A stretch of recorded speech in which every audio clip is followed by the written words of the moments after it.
안녕하세요. 함께 기도하고 말씀 배우도록 하겠습니다. 기도하겠습니다.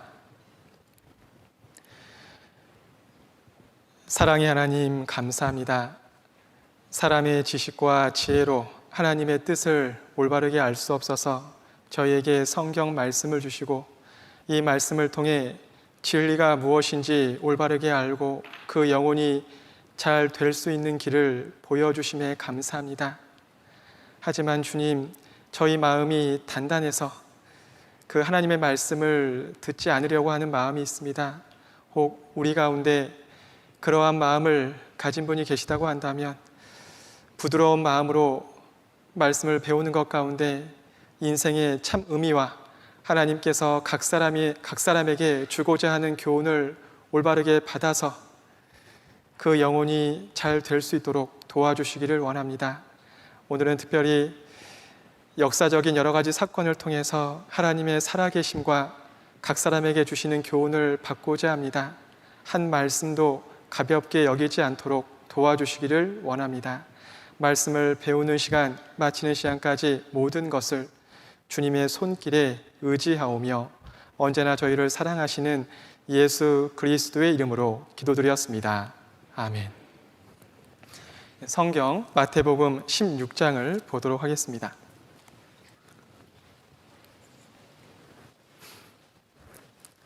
마태복음 16장 2절 3절입니다.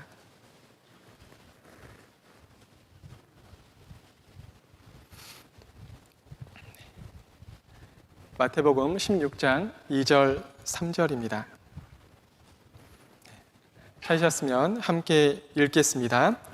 예수께서 대답하여 가라사대 너희가 저녁에 하늘이 붉으면 날이 좋겠다 하고 아침에 하늘이 붉고 흐리면 오늘은 날이 굳겠다 하나니 너희가 천기는 분변할 줄 알면서 시대의 표적은 분변할 수 없느냐.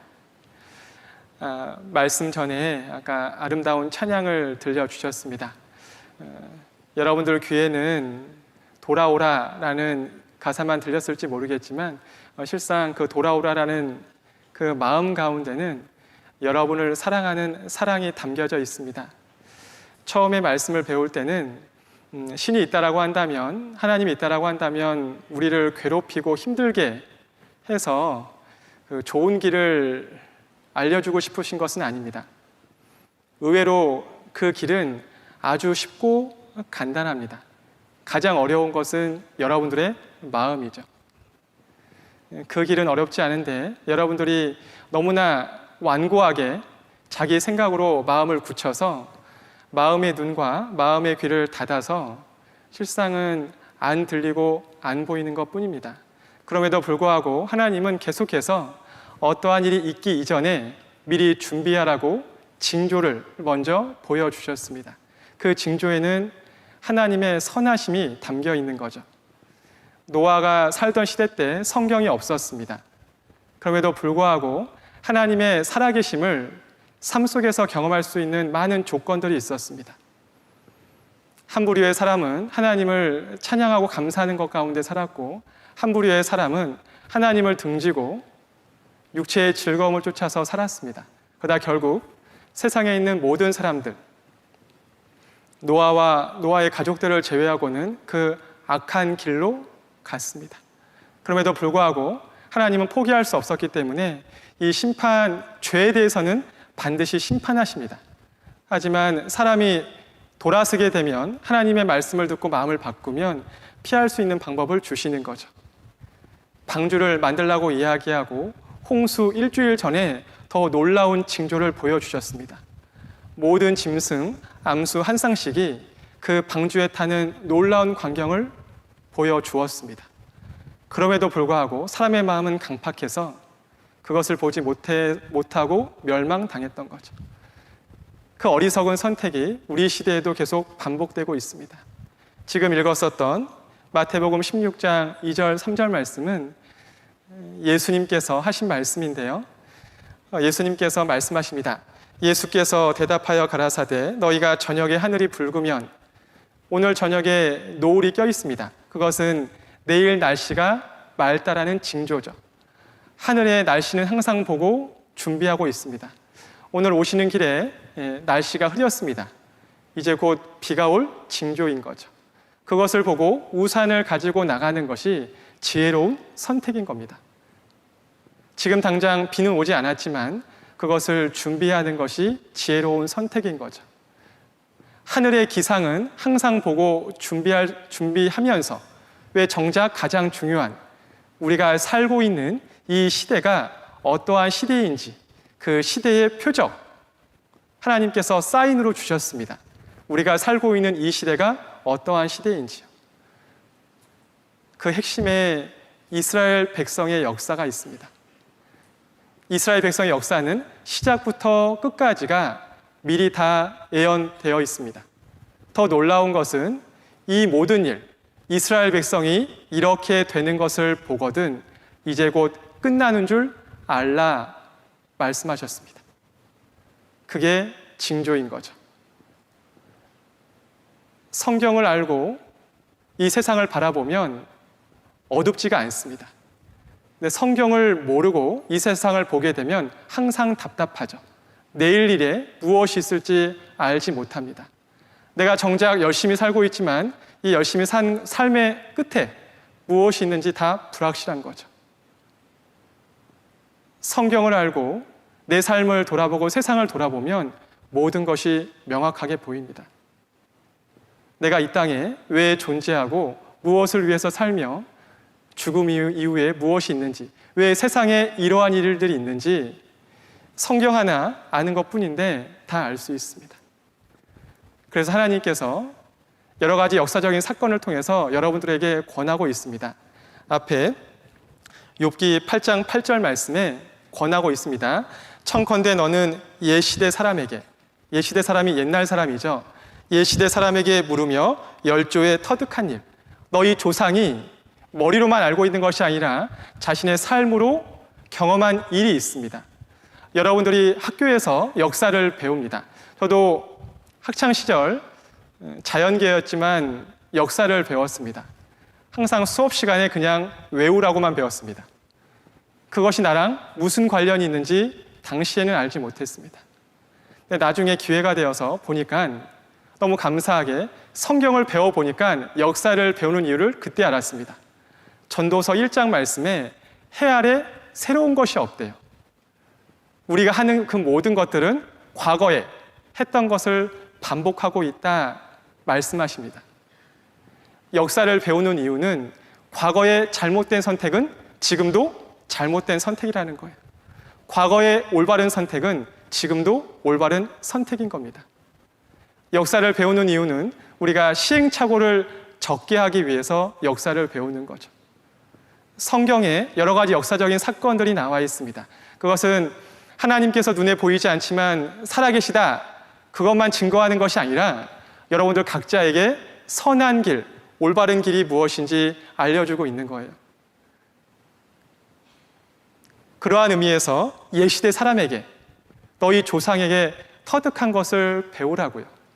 옛날 사람들도 캄캄했습니다. 자신의 삶 앞에 무엇이 있는지 알지 못했습니다. 근데 선지자를 통해서 말씀을 주었고 그 말씀을 통해 삶의 진정한 의미를 알고 준비할 수 있었습니다. 근데 그것을 알지 못하고 살면 세상의 진정한 아름다움, 정말로 중요한 것을 알지 못합니다. 그거 아십니까? 사람만 유일하게 자식을 낳는데, 짐승으로 치면 새끼를 낳는데 가장 고통을 받는 것은 사람밖에 없습니다. 짐승들은 새끼의 머리보다 어미의 골반이 크기 때문에 여러분들 개를 키워보신 분들이라든지 다른 짐승을 키워보신 분들은 아시겠지만 한 마리만 낳는 것이 아니라 여러 마리 낳습니다. 그리고 바로 걸어 다닐 수 있습니다. 생각보다 힘들지 않거든요. 근데 유일하게 사람만 아이의 머리보다 엄마의 골반이 적습니다. 그래서 아이를 낳으려면 골반뼈가 벌어져야 돼요. 그래서 사람은 아이를 낳을 때 굉장히 큰 고통을 느낍니다. 낳는 것도 힘든데 그 다음에 무엇이 기다리고 있죠? 우리 아이들도 알고 있습니다. 제가 묻죠, 학생들한테 너희를 낳는 것이 힘들까 키우는 것이 힘들까 물어보면 우리 아이들은 뭐라고 이야기할까요? 키우는 것이 힘든지 알고 있습니다. 사람만 유일하게 자식을 최소한 독립을 시키려면 20년은 키워야 합니다. 그렇게 오랜 시간 동안 새끼를 데리고 키우는 짐승은 없습니다. 사람만 그래요. 20년 키우면 안심할까요? 그러지 않습니다. 뭔가 이거 하나 하면 더 좋은 것이 있을 것 같은데 계속해서 힘듭니다. 그리고 어느 순간 내 몸도 늙었습니다. 어르신들이 앉았다가 일었으면 뭐라고 하시죠? 아이고 아이고 합니다. 근데 그거는 어른들만 하는 것이 아니라 말도 그렇다고 합니다. 말도 나이가 들면 유연성이 없어서요, 앉았다 일어서는 게 힘들대요. 사람만 그러는 것이 아니라 짐승들도 다 시간 속에서 어려움을 겪습니다. 그렇게 나이에 들다가 죽음을 맞이하는 것, 그러려고 이 땅에 왔냐라는 거죠. 그렇지 않습니다. 인생에 눈에 보이는 그 어려움보다 훨씬 더 큰 아름다움이 있습니다. 단순히 그것이 눈에 지금 당장 보이지 않는다고 해서 없는 건 아니거든요. 한 가지 예로 앞에 보시게 되면 테스트를 한번 해보겠습니다. 숫자가 보이십니까? 솔직히 숫자 안 보이시는 분 계시죠? 한번 이렇게 손을 들어보시죠. 앞에 숫자 뭐라고 써있죠? 3, 8이요? 이상한데. 여기 숫자 뭐라고 써있죠? 42라고 써있죠. 안 보이시는 분 계시죠, 지금? 마음속 표시 안 하시는데. 이건 뭐라고 써있을까요? 근데 저는 안 보입니다. 저는 정록 색약이 있어서 저게 지금 아무것도 안 보입니다.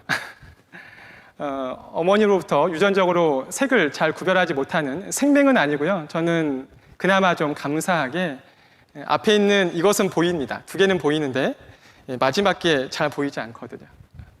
제 눈에 안 보인다라고 해서 없는 걸까요? 그러지 않습니다. 여러분들 눈에는 다 보이거든요. 제 눈에 안 보인다라고 해서 없습니다. 그러면 제가 어리석은 거죠. 마찬가지입니다. 내 눈에 안 보인다라고 해서 안 계신 건 아니거든요. 우리 시대는 감사하게도요, 기술이 많이 좋아져서 저보다 더 심한 사람은 생맹이라고 해서 적색과 녹색을 아예 구별하지 못하는 사람이 있습니다. 신호등색을 구별하지 못하거든요. 요즘은 과학기술이 많이 발전하게 되어서요, 생맹이신 분들에게 색을 볼 수 있는 안경이 개발되었습니다. 이 사람은 태어났을 때부터 이 세상이 그렇게 아름다운 세상이라는 것을 한 번도 보지 못했습니다. 그 아름다운 색을 보지 못하고 항상 어두침침한 색만 보면서 이 세상을 살아왔는데 드디어 진실을 볼 수 있는 안경을 선물로 줬습니다. 그리고 나서 그 사람들이 처음으로 이 아름다운 세상을 보고 한마디를 합니다. 여러분들이 성경을 알고 이 세상을 보게 되면 그 사람들이 하는 그 말이랑 똑같은 말을 할 수 있을 거라고 저는 믿습니다. 한번 영상을 보도록 하겠습니다. So Valspar is working with us at Enchroma to bring color to everyone. We developed these glasses to enable colorblind people to see color for the first time in their lives.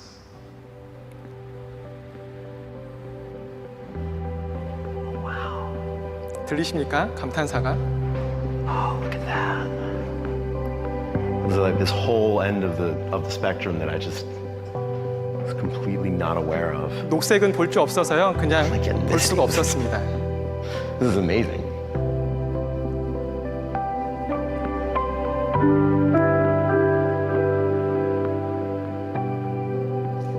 I've never been able to see this one.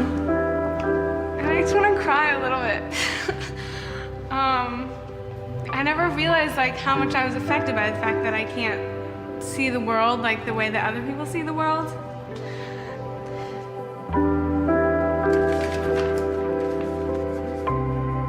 When he's drawing, I see him going in and out of his crayon box like 150 times sometimes. Oh wow, that's cool. And now I kind of know why. There's a lot more colors here. All these things that are intentional in life, I never caught on to it.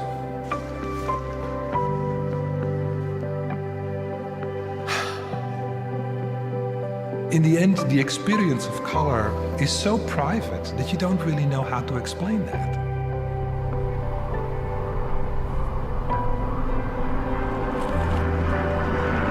So is that what you guys see every day? 네, 뭐라고 이야기하는 거죠? 여러분은 이걸 매일 보고 살았습니다. 아름다운 붉은 노을을 여러분들은 항상 봤습니다. 이 사람은 정록 생맥이 있어서 이 아름다운 붉은 노을을 이날 처음 봤습니다. 그전까지 전혀 이러한 의미가 있는지 몰랐거든요. 단순히 색을 본다는 것이 별거 아닌 것처럼 보이지만 그 색을 보는 것을 통해서 삶의 많은 의미들을 발견할 수 있었습니다. 그 안경 하나 썼을 뿐인데 삶이 바뀌었거든요. 하물며 이 세상의 진실을 알 수 있는 성경을 올바르게 알고 이 세상을 바라보게 되면 훨씬 더 모든 것이 명확하게 보입니다. 여러분들에게 그냥 종교생활, 기독교인 하나 만들려고 여러분을 초대한 것이 아니에요. 저도 누군가한테 이 말씀을 권유받았을 때 굉장히 싫어했습니다. 굉장히 큰 강당의 맨 뒤에 앉아서 팔짱 끼고 아주 교만한 마음으로 말씀을 배웠습니다. 근데 계속해서 말씀을 배워보다 보니까 내가 잘못 알고 있구나 생각이 들었습니다. 저는 마음이 교만해서 말씀을 굉장히 여러 번 들었습니다. 근데 너무 놀라웠던 것은 이 진리를 아니까 내 삶 가운데 이해되지 못했던 것들, 왜 내 삶 가운데 이렇게 어려운 일들과 힘든 일들이 많았었는지를 다 이해할 수 있었고, 이걸 알기 이전에는 삶이 불평이었고 원망이었고 감사한 적이 없었습니다. 근데 성경을 아니까 그 다음부터 모든 게 감사했어요. 눈에 보이는 거 바뀐 건 아무것도 없습니다. 딱 진리 하나 아는 것 차이였던 거죠. 이러한 기회가 여러분들에게도 주어져 있습니다. 이 역사 가운데도 수많은 사람에게 주어졌습니다. 많은 사람들이 이야기합니다. 기회가 자기한테 안 주어졌다고? 아닙니다. 모든 사람에게 다 기회가 주어졌어요. 다만 내 마음이 어두워서 보고 싶지 않아서 듣고 싶지 않아서 안 보고 안 들었던 거죠. 여러분들이 자식 키우면서 우리 어머니들이 자식에게 가장 많이 하는 잔소리가 아니라 진짜 가장 많이 하는 소리가 있습니다. 엄마 말 좀 뭐 하라고요? 들으라고요. 자식이 말 잘 듣나요? 안 듣잖아요. 성경에서 가장 많이 말씀하시는 내용이 행하라가 아니라 들으라예요. 내 말 좀 들으라. 그 뜻은 내 마음을 좀 알아줬으면 좋겠다라는 겁니다. 하나님 마음을, 너희를 향한 나의 마음을 너희가 좀 알아줬으면 좋겠다. 근데 답답한 겁니다. 어렸을 때는 몰랐습니다. 부모님에게 회초리를 맞는 게 가끔은 억울할 때가 있었습니다. 그냥 맞지 않고 말로 하면 더 좋을 텐데 회초리를 드는 것이 더 큰 사랑이라는 것 당시에는 이해하지 못했습니다. 근데 제가 자식을 낳고 키워보니까 회초리를 드는 게 더 큰 사랑이 필요하더라고요. 힘들게 하는 데 목적이 있는 것이 아니라 올바른 길을 가라고요.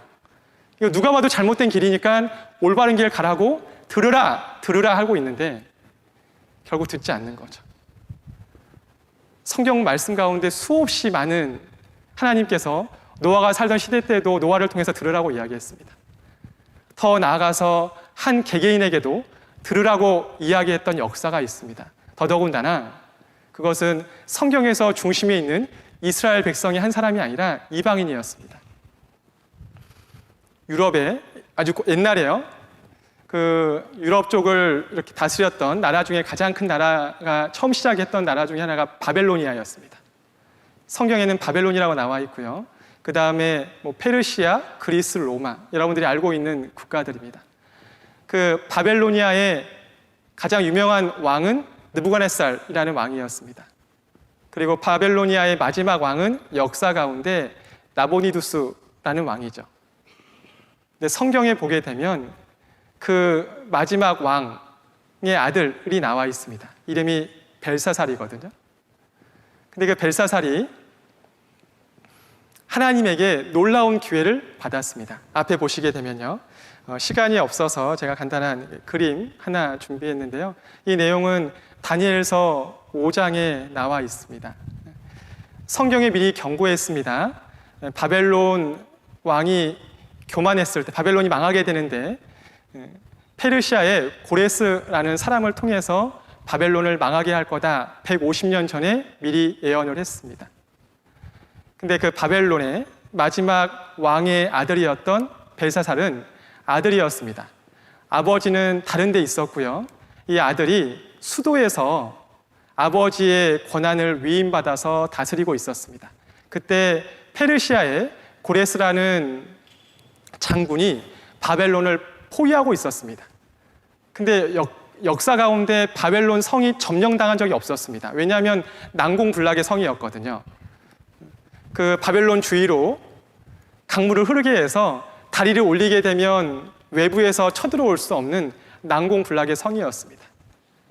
거기서 그 성 안에 있는 사람들이 두려워하니까 이 벨사살이 귀족들을 1000명이나 초대해서 야, 걱정하지 마. 우리가 섬겼던 신들이 우리를 지켜줄 거니까 아무 일도 없을 거야. 그러면서 잔치 벌이고 있었습니다. 그리고 술이 거하게 취했을 때 하나님께서 이스라엘 백성이 잘못했을 때마다 다른 나라를 들어서 이스라엘 백성을 징계했습니다. 이스라엘 백성이 잘못된 선택을 하니까 하나님께서 바벨론을 들어서 이스라엘을 점령을 하고 하나님을 섬겼던 많은 물건들을 빼앗아 왔습니다. 이때 이 벨사살 왕이 술을 거하게 취하고요. 이스라엘에서 가져온 그 귀한 그릇 가지고 한번 와봐라 하고 거기다 술을 붓고 우리가 섬기는 신이 가장 최고의 신이다 하고 있었을 때 놀라운 일이 벌어졌습니다. 앞에 보게 되면 여기 보이십니까?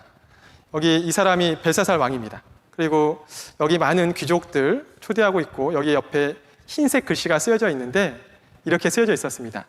메네 데겔 우바르신. 알아들으시겠어요? 모르시겠죠?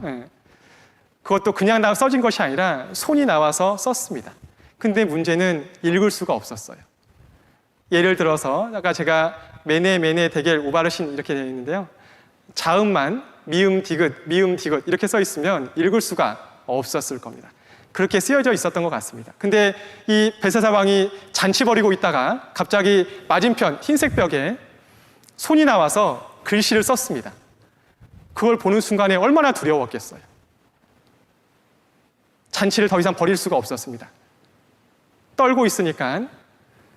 그러면서 이야기합니다. 누구든지 이 글씨를 해석하는 사람에게 이 나라의 세 번째, 왜냐하면 자기가 아버지가 첫 번째였고요, 두 번째가 자신이었고요, 세 번째 치리자를 삼겠다 이야기했습니다. 근데 그때 참석했던 많은 사람들, 많이 배웠던 그 어떤 사람도 읽을 수도 없었습니다. 읽을 수 없었으니까 해석할 수 없었겠죠. 그때 한 어미가 와서 이야기합니다. 이 나라에 이스라엘에서 온 지혜가 총명한 한 사람이 있습니다. 그 사람이 다니엘이었습니다. 이 사람에게는 하나님의 지혜가 있어서 물어보게 되면 알려줄 겁니다. 이야기합니다. 다니엘을 불렀습니다. 근데 너무 놀라웠던 것은 다니엘은 처음부터 이것을 읽어주지 않았습니다. 왜 이러한 일이 있는지 설명을 해줍니다. 그 내용이 앞에 보시게 되면 다니엘서 5장 23절 말씀입니다. 아버지의 일, 할아버지 일을 통해서 눈에 보이지 않는 하나님께서 살아 계시다라는 것을 벨사살 왕은 어렸을 때 봤습니다. 그것을 근거로 해서 이렇게 이야기합니다. 그것을 봤음에도 불구하고 왕은 마음을 낮춰야 되는데 마음을 높였다라는 겁니다. 23절, 도리어 스스로 높여서, 벨사살은 자기가 왕위에 있으니까 자기 자신을 높였습니다. 하늘의 주제를, 하나님을 거역하고 그 전은 하나님을 섬겼던 성전입니다. 성전 기명을, 그 성전에 섬겼던 물건을 왕의 앞으로 가져다가 왕과 귀인들과 왕후들과 빈궁들이 다 그것으로 술을 마시고 왕이 또 보지도 듣지도 알지도 못하는 금, 동, 철과 목석으로 만든 신상들을 찬양하고, 이게 실상 우리들의 모습과 다르지 않죠. 지금 우리가 섬기는 것이 무엇입니까? 다 눈에 보이는 것들입니다. 옛날에는 우상이었지만 지금은 재물이 최고의 신인 거죠. 그것을 의지하고 사는 삶과 다를 것이 하나도 없습니다. 이 모든 신상들을 찬양하고 도리어, 그 다음에 같이 읽겠습니다. 왕의 호흡을 주장하시고 왕의 모든 길을 작정하시는 하나님께는 영광을 돌리지 아니한지라. 왕의 호흡을 주장하시고, 첫날 배웠습니다. 여러분 심장은 여러분들 마음대로 뛰게 할 수가 없습니다. 여러분 심장을 주관하시는 창조주 하나님이 따로 있습니다. 더 놀라운 것은 왕의 모든 길을 작정하시고 내가 무슨 길을 걸어가고 있는지 아신대요. 우리 인생 가운데 수많은 선택을 합니다. 근데 그 모든 선택을 하나님은 위에서 다 알고 있습니다. 그러면서 권하는 거죠. 제발 올바른 길로 가라고요. 잘못된 길로 가지 말라고 계속해서 권하고 있습니다. 근데 그것을 알고도 하나님께 감사하지 않았다고요. 자신의 삶의 의미를 몰랐던 거였습니다. 그리고 나서 설명을 해줍니다. 메네 세어보고 데겔 우바르신 저울에 달아보니까 부족해서 쪼갰다. 무슨 뜻인지 아시겠어요? 세어보고 저울에 달아보니까 부족해서 쪼개서 버렸다, 그 뜻입니다. 이 뜻이 뭐냐면 이 벨사살 왕한테 하나님께서 기회를 줬습니다. 한 번이 아니라 돌이킬 수 있는 삶의 기회를 여러 번 주었습니다. 근데 돌이키지 않았어요. 하나님의 저울에 달아보니까 부족해서 너희 나라를 망하게 하겠다, 그 뜻이었습니다. 이 이야기를 들었으면, 만약에 여러분들 같았으면, 여러분이 벨사살 왕이었다고 한다면 이 이야기는 이제 너 죽는다, 그 뜻입니다. 너 이 나라 이제 망한다. 바깥에 고레스 장군이 와서 너희를 망하게 될 거다. 그 이야기를 들었습니다. 그러면 여러분 같았으면 어떻게 해야 될까요? 무릎을 꿇고 마음을 돌이켜야 합니다. 하나님, 제가 어떻게 해야 됩니까? 저 좀 살려달라고 하는 것이 정상이죠. 근데 벨사살 왕은 뭐 했는지 아십니까? 이렇게 했습니다. 너 최고다. 다니엘, 너 최고다. 이 사람한테 세 번째 치자를 삼게 하라 이야기했습니다. 마지막까지 자신의 이야기로 듣지 않았습니다. 저녁에 죽었습니다. 그 나라가 망했어요. 마지막으로 기회를 줘보고 줬는데도 불구하고 끝까지 안 들었던 거죠. 이 어리석은 선택을 지금도 이 자리에서 하는 분들이 있을까봐 두렵습니다. 어떤 분들은 이야기합니다. 목사님, 제가 여러 번 들었는데 안 믿겨요. 한번 양심에게 물어보세요. 안 믿기는 건지 안 믿고 싶은 건지. 실상 여러분들 마음속에 안 믿고 싶은 마음이 더 클 겁니다. 이걸 받아들이게 되면 내 삶이 더 불편하지 않을까? 증거가 부족해서가 아니라 여러분들 마음이 그만큼 단단한 거예요. 하나님께서 계속해서 세워보고 여러분들에게 말씀을 들어보자 하고 있습니다. 근데 그러한 기회가 항상 주어지는 건 아니에요. 언젠가는 끝나게 될 겁니다. 그러기 전에 돌이켰으면 좋겠습니다. 그래서 부탁을 합니다. 그냥 들어보지 말고요. 나에게 하나님께서 무슨 이야기를 하고 싶은지 정말 마음을 열고 들어보셨으면 좋겠어요. 여러분이 몸이 아프게 되면, 더더군다나 큰 병이 걸리게 되면 아주 좋은 병원에 갑니다. 그 의사에 대해서 잘 몰라도요, 그 의사가 그 정도 병원에 있다라고 한다면 나의 병을 충분히 치료할 수 있는 분이라는 것을 아니까 그분한테 가서 자신의 생명을 맡길 수 있는 거예요. 그 의사의 처음부터 끝까지를 다 알아서 내 생명을 맡기는 것은 아닙니다. 그 의사가 그 위치에 있다는 것은 충분히 나의 생명을 건질 수 있다고 믿어지니까 가는 거예요. 사람도 그 정도 믿습니다. 하물며 하나님은요. 이렇게 많은 증거를 보여주고 있습니다. 모든 것이 다 믿어져야지 제가 믿겠습니다 하는 것이 아니에요. 여러분들 마음이 준비만 되면, 하나라도 마음에 걸리면 하나님이 계시는구나, 그럼 된 겁니다. 그것 때문에 지금 여러 가지 것들을 이야기 드리는 겁니다. 이걸 굳이 다 알아야지만 하나님 앞에 나올 수 있는 건 아니에요. 여러분들 마음만 준비가 되면 하나라도 정말 그렇구나 하면 되는 겁니다. 오늘 여러 가지 것들을 배울 텐데, 물론 어려운 것도 있고 쉬운 것도 있을 겁니다. 근데 여러분들이 커온 성장 배경을 기억하시면 다 쉽습니다. 엄마가 자식 혼낼 때요, 처음부터 매를 들까요? 안 듭니다. 먼저 경고하죠. 엄마 말 안 들으면 혼난다. 그 다음 어떻게 되는 거죠? 매를 맞잖아요. 엄마가 없으면 그러한 일은 없습니다. 엄마가 있으니까 정말 엄마 말 안 들으면 혼나는 거죠. 역사 가운데 하나님께서 미리 경고했습니다. 너희들 내 말 안 들으면 이렇게 혼난다. 경고했어요. 근데 그때마다 안 들으면 경고한 내용이 그대로 역사 가운데 이루어졌습니다. 눈에 보이지 않는 하나님께서 살아있다라는 증거인 거죠. 그걸 통해서 여러분들에게 교훈해주고 있습니다. 너희는 어리석은 자가 되지 말라고요. 잘못된 선택을 하지 말라고요. 그 두 가지 것을 기억하시면서 배우셨으면 좋겠습니다. 앞에 보시게 되면요. 눈에 보이지 않는 하나님을 어떻게 믿을 수 있을까요? 첫 번째, 하나님은 뭐라고요? 모든 일을 하시는 분입니다. 이걸 한자로 전능하시다 말씀하는 거예요. 이 전능하신 하나님은 창조의 솜씨를 통해서 알 수 있습니다. 두 번째는 모든 일을 뭐라고요? 아시는 분입니다. 이걸 전지라고 이야기하는 거죠. 모든 것을 알고 있는 겁니다. 잘 보셔야 돼요. 모든 것을 결정하신 것이 아니라 모든 것을 아시는 겁니다. 선택은 여러분이 하는 거예요. 하나님께서 여러분의 선택을 미리 정해놓지는 않았습니다. 그래서 하나님 마음은 아픈 겁니다. 여러분이 잘못된 선택할 때마다 아픈 거예요. 자식들이 잘못된 선택할 때마다 그걸 지켜보는 부모가 마음이 아픈 것처럼 사람도 아픈데 하나님은 말할 것도 없죠. 하나님이 모든 것을 정해놓은 것이 아니라 아시는 겁니다. 그리고 나서 계속 올바른 길로 가라고 권하고 있는 거예요.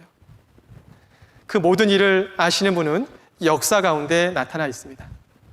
이걸 통해서 여러분들에게 하나님을 올바르게 섬기라고요. 왜 사십니까?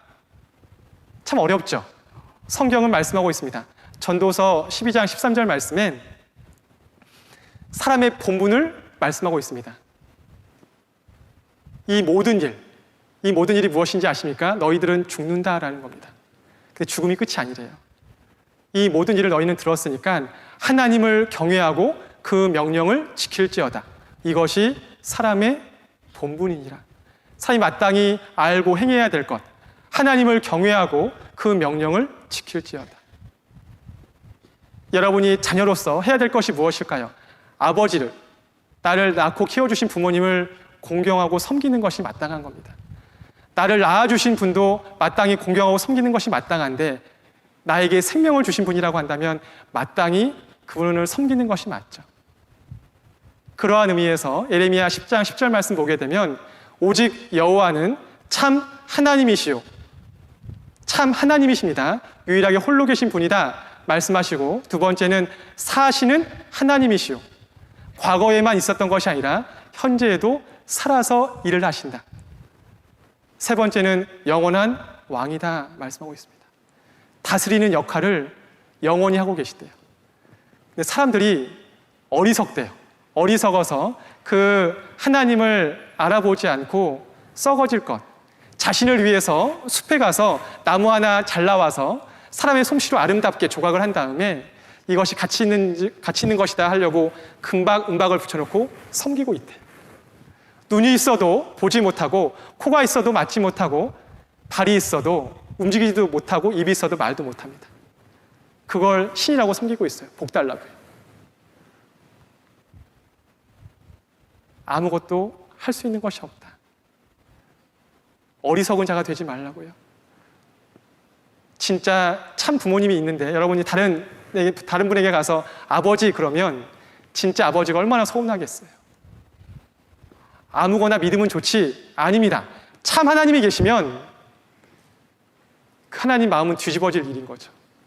내가 너희에게 생명과 호흡을 주었는데. 그러한 의미에서 성경을 배운다는 것은 하나님의 마음을 아는 것과 같습니다. 충분히 알아보고 여러분이 선택하시면 돼요. 그 하나님의 역사 가운데 하나님은 두 가지 성품이 있습니다. 공의의 하나님은 역사 가운데 죄에 대해서는 반드시 심판하십니다. 비록 사랑하는 자녀라고 하더라도 법대로 하는 거예요. 하나님의 첫 번째 성품은 공의로우신 분인 겁니다. 근데 성경의 요한일서 말씀에 하나님은 사랑이시래요. 이 사랑의 하나님은 역사 가운데 심판하지만 뉘우치게 되면, 마음을 돌이키게 되면 거기서 놀라운 방법으로 건져내어 주십니다. 이게 하나님의 사랑이죠. 이 두 가지 사건이 계속 반복되어 있습니다. 에덴 동산 사건도 사람이 비록 범죄했지만 아담과 하와가 돌이켰기 때문에 용서해 준다라는 표시로 가죽옷을 지어 입혀주셨습니다. 하지만 그 사람을 징계할 수밖에 없었습니다. 그래서 인생 가운데 어려움을 주신 거예요. 여자는 자식을 낳고 키우는 고통을 더했고 남자는 죽을 때까지 땀 흘리면서 일을 해야지만 먹고 살 수 있을 거다. 그게 징계였습니다. 그 속에서 마음 돌이키라고요. 노아가 살던 시대 때는 죄악으로 충만했을 때 심판했습니다. 하지만 이 심판을 피할 수 있는 방주를 준비해 두셨던 거죠. 그것이 하나님의 사랑이었습니다. 이것은 계속 역사 가운데도 반복이 됩니다. 그걸 통해서 여러분들에게 교훈해 주고 싶은 거예요. 오늘은 앞에 보이는 것처럼 같이 한번 읽어보겠습니다. 하나님의 증인 이스라엘 백성. 저 국기는 현재 1948년도 5월 14일 날 독립을 했습니다. 더 놀라운 것은 이 나라의 역사는 아주 오래전부터 시작을 합니다. 그리고 그 땅에서 떠난 지 대략 1900년 만에 저렇게 국기를 꽂고 독립을 했는데 더 놀라운 사실은 옛날 조상 땅에 독립을 했습니다. 근데 이렇게 될 것이 성경에 미리 다 예언되어 있었습니다. 근데 이것은 그냥 예언이 아니라 여러분들에게 교훈해주고 싶다 말씀하셨습니다.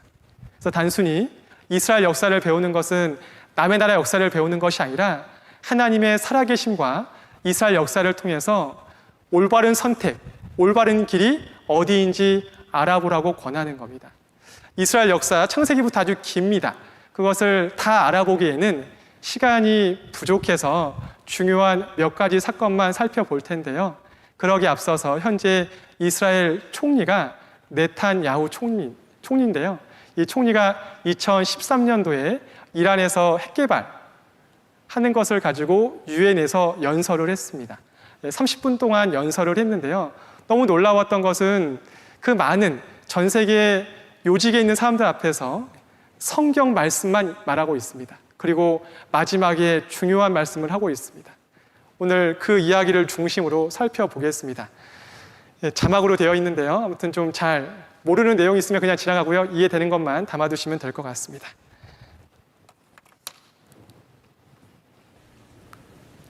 I feel deeply honored and privileged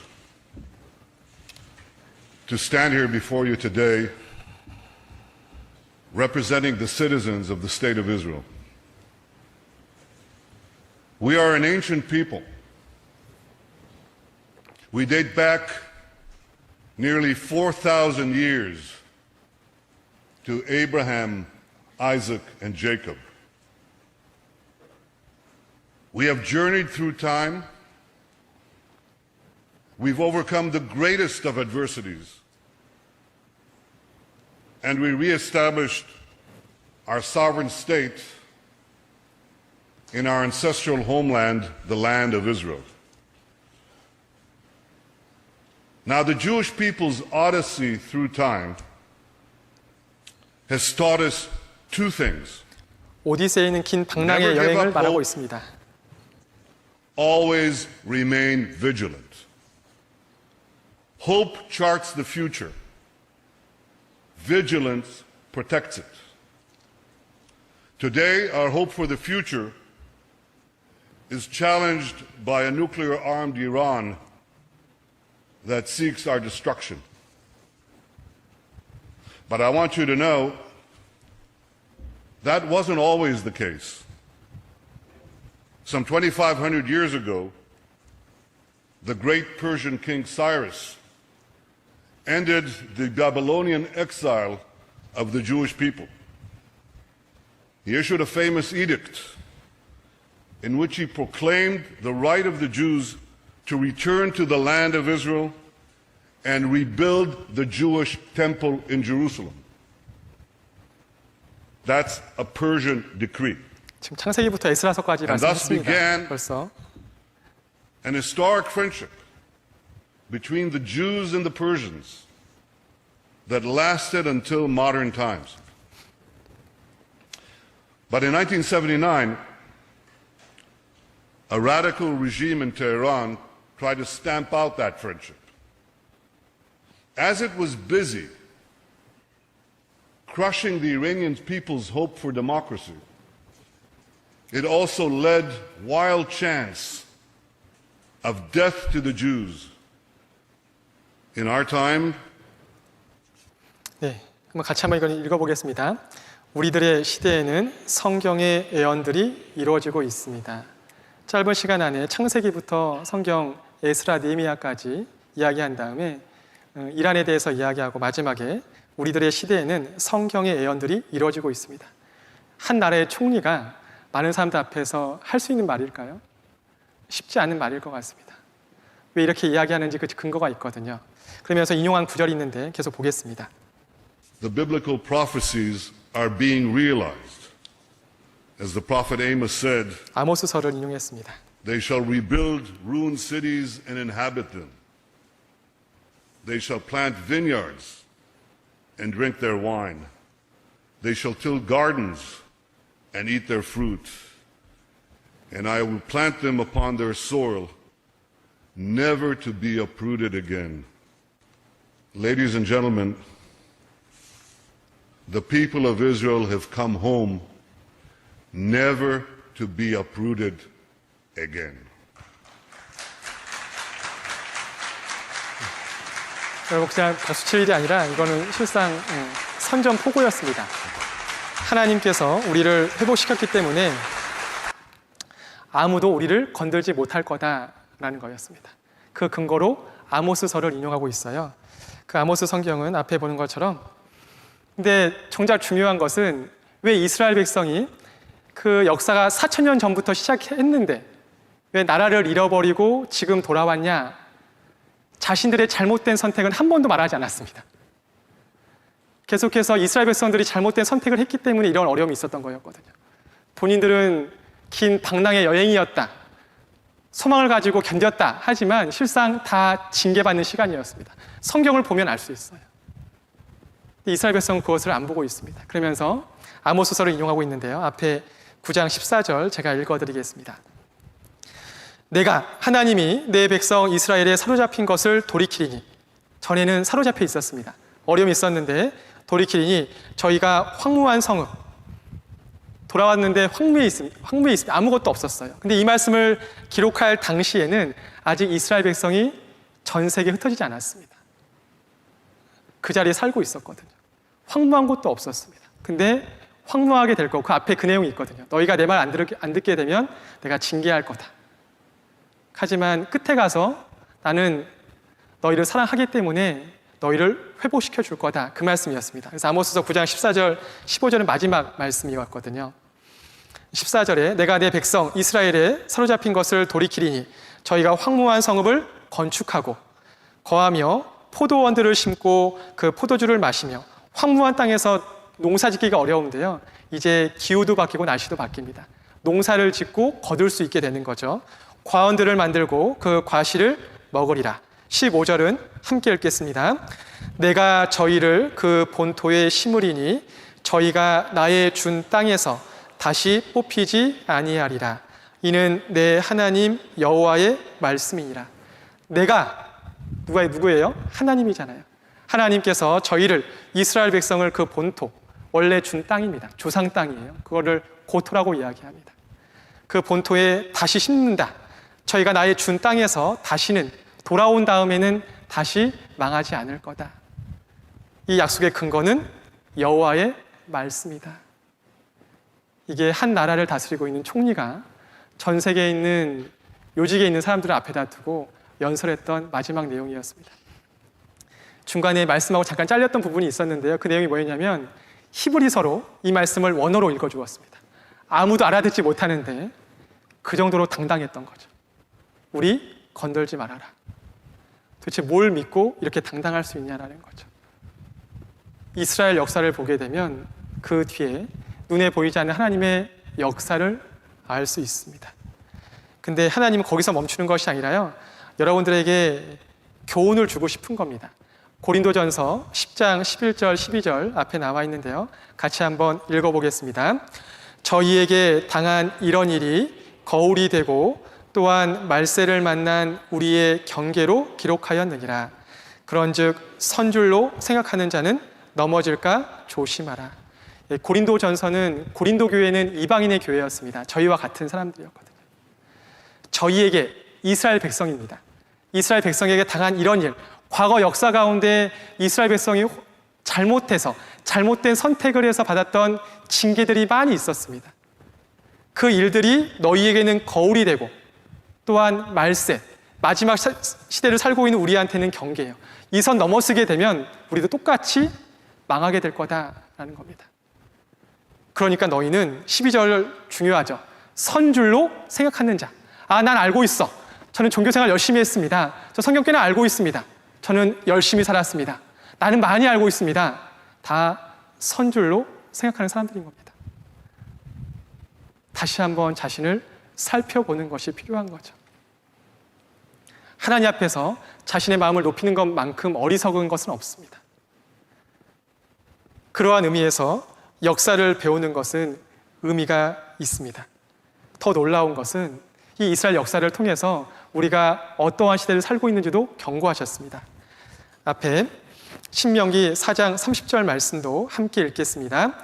이 모든 일이 내게 임하여 환난을 당하다가 끝날에 내가 내 하나님 여호와께로 돌아와서 그 말씀을 청종하리니. 이 말씀은 3,500년 전에 아직 이스라엘 백성이 그 땅에 들어가기도 전에 하나님께서 미리 경고했습니다. 후대 너희가 그 땅에 들어가서 오랜 시간 지나서 자식을 낳고 번창할 때 나의 뜻을 저버리게 되면, 하나님의 뜻을 저버리고 다른 신들을 섬기게 되면 너희에게 여러 가지 어려운 일들이 생기고 전 세계에 흩어지게 될 거다. 그리고 나서 이 말씀처럼 이 모든 일, 이 모든 어려움을 당하다가 환난을 당하다가 언제요? 끝날입니다. 하나님께서 정하신 끝날에 내가 이스라엘 백성이 내 하나님 여호와께로 어떻게 해요? 돌아와서 이스라엘 백성이 우리 시대에 독립했습니다. 더 놀라운 것은 1967년도에 그토록 염원했던 예루살렘을 가지고 왔어요. 지금은 전 세계에서 민족의 숫자는 굉장히 적지만 가장 잘 나가는 국가가 되었습니다. 이게 과연 다 우연의 일치일까요? 여러분에게 징조로 보여주고 있는 겁니다. 얼마 남지 않았다고요. 너희는 어리석은 자가 되지 말라고요. 이스라엘 역사를 통해서 교훈받을 뿐만 아니라 우리가 살고 있는 이 시대가 어떠한 시대인지 분별할 수 있어야 합니다. 오늘 그것을 배울 겁니다. 이거는 2015년도 기준으로 세계 인구를 지도로 표시한 건데요. 여러분 잘 보이십니까? 이게 작은 사각형 하나가 50만 명입니다. 50만 명인데 우리 대한민국 보이세요? 영어라서 좀 죄송한데 여기 있습니다. 여기 대한민국이 있고요. 여기 보면 중국하고 인도가 전 세계 인구의 반입니다. 근데 여기 혹시 이스라엘 보이시나요? 눈 씻고 찾아도 잘 안 보이실 겁니다. 그래서 너무 작아갖고요. 여기 보면 이스라엘이 보이시나요? 여기 있습니다. 파란색으로. 이렇게 파란색으로 있는데 숫자가 830만이에요. 2015년도 기준에 현재 이스라엘 땅에 살고 있는 유대인들, 이스라엘 땅에 살고 있는 백성을 유대인, 이스라엘 민족 이렇게 이야기하는데요. 기껏해야 우리 수도권 인구도 되지 않습니다. 이 적은 민족인데 항상 세계 뉴스에 보게 되면 항상 탑에 있습니다. 도대체 왜 그러한 일들이 있냐라는 거죠. 성경은 말씀하고 있습니다. 이사야서 43장 1절 말씀에 야곱아, 이 야곱은 사람 개인의 이름이 아니라 야곱의 이름을 하나님께서 이스라엘로 바꿔주었습니다.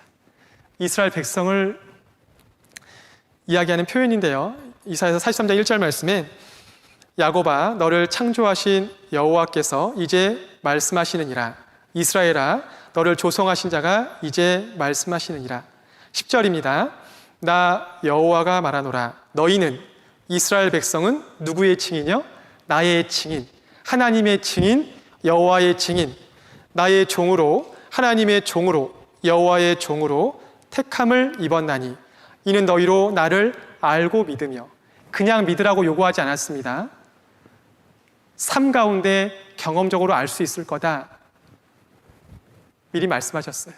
알고 믿으며 내가 여호와 하나님이 그인 줄 깨닫게 하려 함이라. 그 다음에 같이 읽겠습니다. 나의 전에 지음을 받은 신이 없었느니라. 나의 후에도 없으리라. 나는 유일하다 말씀하십니다. 하나님께서 이스라엘 백성을 일방적으로 선택한 거죠. 그래서 아까 네타냐후 총리가 우리의 역사는 대략 4,000년 전으로 올라갑니다. 그래서 아브라함으로부터 시작을 했습니다. 그 아브라함은 노아 홍수가 끝난 이후에 노아의 아들 셈과 함과 야벳이 있었는데 조금 시간 지난 이후에 사람들이 또 마음의 죄를 가지고 함부로 살고 있었습니다. 그때 하나님을 찾는 한 사람 아브라함을 불러내어서 이 아브라함에게 3가지 약속을 합니다. 너에게 땅을 줄 거고 너로 큰 민족을 이루게 할 거고 너를 통해서 복의 근원이 될 거다 라는 말씀을 아브라함이 믿고 나아갑니다. 아브라함을 통해서 이스라엘 민족이 형성되는 거죠. 그것이 노아 홍수 이후의 창세기 내용입니다. 그리고 나서 후에 여기 야곱이 나오는데요. 야곱이 하나님 앞에 복을 달라고 씨름하는 것 가운데 복을 주십니다. 그러면서 이름을 이스라엘로 바꿔주시죠. 그리고 이 야곱의 후손들을 통해서 중요한 사건들, 여러 가지 이야기들을 진행하십니다. 그 내용들 쭉 나와 있어요. 근데 그것을 다 배우기에는 시간이 부족해서요. 몇 가지 중요한 것만 볼 텐데요. 먼저 이스라엘 선택한 이유가 있습니다. 첫 번째는 아까 봤던 것처럼 하나님의 증인으로 하나님께서 일방적으로 선택하신 거고요. 두 번째는 말씀을 기록하기 위해서요. 첫날도 배웠고 어제도 배웠습니다. 성경은 대략 40명의 사람이 기록을 했는데 비록 직업은 어부부터 왕까지 다양했지만 다 유대인들이었습니다. 그리고 하나님께서 구약 성경의 가장 중요한 약속은 하나님의 아들을 보내주겠다라는 겁니다. 하나님의 아들에게 부여된 호칭이 그리스도거든요. 근데 이 하나님의 아들이 갑자기 오면 알 수가 없잖아요. 그러한 의미에서 성경에 미리 족보가 나와 있습니다. 유대인의 피를 통해서, 유대인의 태를 통해서 다윗의 후손으로, 이스라엘에서 가장 유명한 왕이 다윗이거든요. 다윗의 후손으로 이 땅에 올 것이 성경 곳곳에 예언되어 있었습니다. 하나님의 아들이 이 땅에 갑자기 오면 몰라보고 준비하지 못할까 봐 미리 알려주기 위해서 이스라엘 백성을 선택을 했습니다. 앞에 보시게 되면요. 아래 파란색은 우리나라 역사입니다. 우리나라 역사책 가운데 가장 잘 보존되어 있는 것이 삼국사기인데요. 보통 역사라고 한다면 지금 화살표처럼 앞으로 될 일을 기록하는 것이 아니라 과거에 있었던 일을 기록하는 것이 역사입니다. 근데 성경은 다릅니다. 아브라함 이후로 여러 가지 어려운 일을 겪고 이집트에 노예 생활하고 있었을 때 모세를 불러서 이스라엘 백성을 이집트에서 데리고 나옵니다. 그리고 모세에게 창세기, 출애굽기, 레위기, 민수기, 신명기 5권의 책을 기록하라고 알려주십니다. 근데 이 말씀에는요, 더 놀라웠던 것이 과거 역사뿐만 아니라 앞으로 될 일이 구체적으로 예언되어 있습니다. 아까 신명기 4장 말씀처럼 이스라엘 백성이 환난을 당하다가 끝날에 돌아올 거다부터 시작해서요, 이스라엘 백성이 잘못된 선택을 하면 역사 가운데 어떠한 벌을 받는지 아주 구체적으로 예언하시고 항상 그 말씀 뒤에는 이 모든 일이 이루어지는 것을 보거든 내가 여호와인 줄 알라 말씀하셨습니다. 그리고 나서 하나님은 이스라엘 백성과 계약서를 작성을 하는데요. 이 계약서가 좀 내용이 길어서 성경을 직접 찾아보겠습니다. 신명기 28장입니다.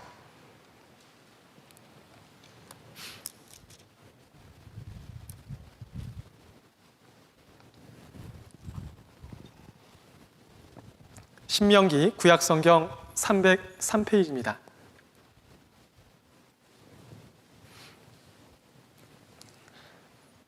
신명기 28장 1절입니다. 구약성경 303페이지입니다. 제가 읽어드리겠습니다. 내가 이스라엘 백성이 내 하나님 여호와의 말씀을 삼가 듣고 내가 오늘날 내게 명하는 그 모든 명령을 지켜 행하면 내 하나님 여호와께서 너를 세계 모든 민족 위에 뛰어나게 하실 것이라. 2절 함께 읽겠습니다. 내가 내 하나님 여호와의 말씀을 순종하면 이 모든 복이 내게 임하며 내게 미치리니. 예, 첫 번째 내용이 무엇이었냐면 내 말만 들으면 이러한 복을 줄 거다 말씀하셨습니다. 그래서 여러분들 부모님께서 여러분들 엄마가 자녀에게 엄마 말 들으면 이거 해줄게 약속합니다. 그거와 똑같은 거죠. 물론 이 약속은 하나님이 하셨기 때문에 훨씬 더 큰 축복을 담고 있습니다. 그 뒤에 14절까지 말씀이 축복에 대한 내용입니다. 14절 말씀 보게 되면 내가 오늘날 너희에게 명하는 그 말씀을 떠나 좌로나 우로나 치우치지 아니하고 다른 신을 따라 섬기지 아니하면 이와 같으리라. 이와 같이 복받을 거다 말씀하셨습니다. 15절 함께 읽겠습니다. 내가 만일 내 하나님 여호와의 말씀을 순종하지 아니하여 내가 오늘날 내게 명하는 그 모든 명령과 규례를 지켜 행하지 아니하면 이 모든 저주가 내게 임하고 내게 미칠 것이니. 반대로 내 말을 듣지 않으면 무엇이 임한다고요? 저주가 임한다고 말씀하고 있습니다. 내 말을 듣지 않으면 저주, 너 벌 받을 거다 말씀하셨어요. 그 벌 받는 내용은 16절 말씀부터요 28장이 한번 넘겨보세요. 몇 절까지 있는지. 몇 절까지 있어요? 68절까지 있습니다.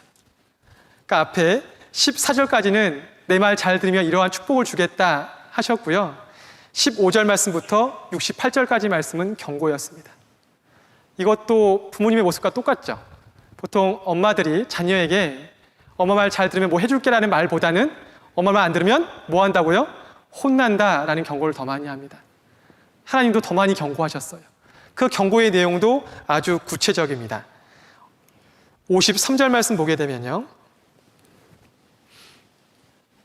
53절 제가 읽어드리겠습니다. 내가 이스라엘 백성입니다. 대적에게 애워싸이고 맹렬히 쳐서 곤란케 함을 당함으로 내 하나님 여호와께서, 그다음에 같이 읽겠습니다. 내게 주신 자녀 곧 내 몸의 소생의 고기를 먹을 것이라. 이해가 되시나요? 먹을 것이 없어서 무엇을 먹는다고요? 자식을 죽여서 자식의 고기를 먹는데요. 보통 어려움에 처하게 되면 정상적인 부모라고 한다면 부모가 희생해서 자식을 살리려고 하는 것이 맞습니다. 근데 이스라엘 백성은 저주를 받아갔고요. 먹을 것이 없어서 자식을 죽여서 자식의 고기를 먹게 될 거라고. 3,500년 전에 경고했고요. 이 경고했던 내용이 이스라엘 역사 가운데 문자 그대로 이루어졌습니다. 기록된 시점에서 1,500년 지난 뒤에 로마가 예루살렘을 에워쌌을 때 이 예언의 말씀이 문자 그대로 이루어졌고, 그것이 요세푸스가 쓴 유대 전쟁사라는 역사 기록에 남겨져 있습니다. 정말 사람들이 먹을 것이 없어서요, 제비를 뽑아서 오늘은 너희 집 자식 먹자, 이래서 죽여서 먹었습니다. 이것만큼 저주받는 게 어디 있어요? 근데 하나님께서 징계를 주시는 이유는 저주받아라가 아니라 뭐 하라고요? 돌이키라고요. 여러분이 자녀를 혼내는 이유가 아프게 하는 데 목적이 있는 것이 아닙니다. 돌이키라고, 올바른 길이 있으니까 올바른 길을 좀 가라고 하는 거죠. 하나님께서 계속해서 선지자를 보냈습니다. 제발 내 말 좀 들으라고요. 들으라고. 근데 그때마다 이스라엘 백성이 돌 들어서 쳐서 죽여버렸습니다. 왜 그랬는지 아십니까? 겉으로는 하나님을 섬기는 척하고 있었습니다. 하나님은 겉모습을 원한 것이 아니라 마음을 원했습니다. 이스라엘 백성이 겉으로는 하나님 섬기는 척하면서 마음에 다른 우상이 있었어요. 숨겨둔 우상이 있었습니다. 그것 때문에 계속 경고했는데 이스라엘 백성이 안 들었던 거죠. 선지자가 나와서 너희가 우상 섬기고 있지 않냐? 이야기하니까 듣기 싫어서 돌로 쳐서 죽였습니다. 그게 이스라엘의 백성의 죄악이었어요. 기회가 없었던 것이 아니라 기회를 수없이 주었지만 결국 계속 져버렸습니다. 그것에 대한 결과로 앞에 보시게 되면 똑같은 내용이 레위기 26장에 나와 있는데요. 모든 저주의 끝입니다. 레위기 26장 33절인데요. 같이 한번 읽어보겠습니다. 내가 너희를 열방 중에 흩을 것이요 내가 칼을 빼어 너희를 따르게 하리니 너희의 땅이 황무하며 너희의 성읍이 황폐하리라. 내 말을 끝까지 듣지 않으면 내가 너희를 전 세계에 흩어버릴 거다 경고했습니다. 흩어버리고 가는 곳곳마다 뒤에서 뭐가 온다고요? 칼이 쫓아온다고요. 내 발바닥으로 쉴 곳도 얻지 못할 거래요. 그 땅, 하나님께서 축복했던 그 땅은 황무지가 될 거고 너희의 성은 다 무너져서 쓸모없는 땅이 될 거다. 이걸 미리 3,500년 전에 경고했습니다. 너희들 내 말 듣지 않으면 이러한 일이 있을 거다. 결국 이스라엘 백성들은 잘못된 선택을 했습니다. 말씀하신 시점에서 대략 1,500년 지난 뒤에 말씀대로 전 세계에 흩어지고 가는 곳곳마다 죽임을 당했습니다. 그것은 우리 시대의 역사도 알려주고 있어요.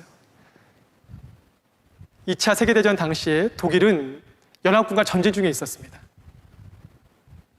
근데 너무 놀라웠던 것은 이 독일 사람들이 전쟁 중에 있었는데 이스라엘 백성, 전 세계에 있는 이스라엘 백성 인구의 60%를 학살했습니다. 그것도 아주 비참하게. 근데 그렇게 죽을 것이 2700년 전에 에스겔서 말씀에, 이사야서 말씀에 구체적으로 예언되어 있었습니다. 그렇게 극한 어려움을 당할 때 너희가 돌아오게 될 거다 예언했거든요. 그 말씀대로 이루어졌습니다. 그 역사를 살펴볼 겁니다. 너무 짧게 말씀드릴 거라서요. 여기도 예레미야 6장 19절인데 이러한 역사를 갖게 된 이유가 있습니다. 땅이여 들으라, 내가 이 백성에게 재앙을 내리리니. 그 다음에 같이 읽겠습니다. 이것이 그들의 생각의 결과라. 그들이 내 말을 듣지 아니하며 내 법을 버렸음이니라. 재앙을 내리는데 이게 하나님의 본심이 아니었습니다. 무엇의 결과라고요? 너희의 생각의 결과래요. 근데 그 생각의 원인은 하나님 말씀을 듣지 않았습니다. 지금도 마찬가지죠. 각 사람에게 재앙이 임하는 이유는 하나님 때문이 아닙니다. 여러분이 듣지 않는 거죠. 여러분이 올바른 것이 있음에도 불구하고 그것을 선택하지 않아서 그렇습니다. 그러한 의미에서 하나님은 계속 돌아와라, 돌아와라. 너희는 내게 나와서 들으라 말씀하시는 거예요. 재앙을 내리는 하나님 마음은 얼마나 아프겠어요. 시편 107편 1절에 여호와께 감사하라. 그는 선하시며 그의 인자하심이 영원함이로다 말씀하십니다. 하나님은 선하신 분이에요. 하나님은 인자하심이, 사람에 대한 사랑이 끝이 없으신 분입니다. 그 하나님께서 재앙을 내릴 때 그 마음이 얼마나 아프시겠어요. 근데 그것은 하나님 때문이 아닙니다. 우리 생각의 결과라고 말씀하고 있는 거예요.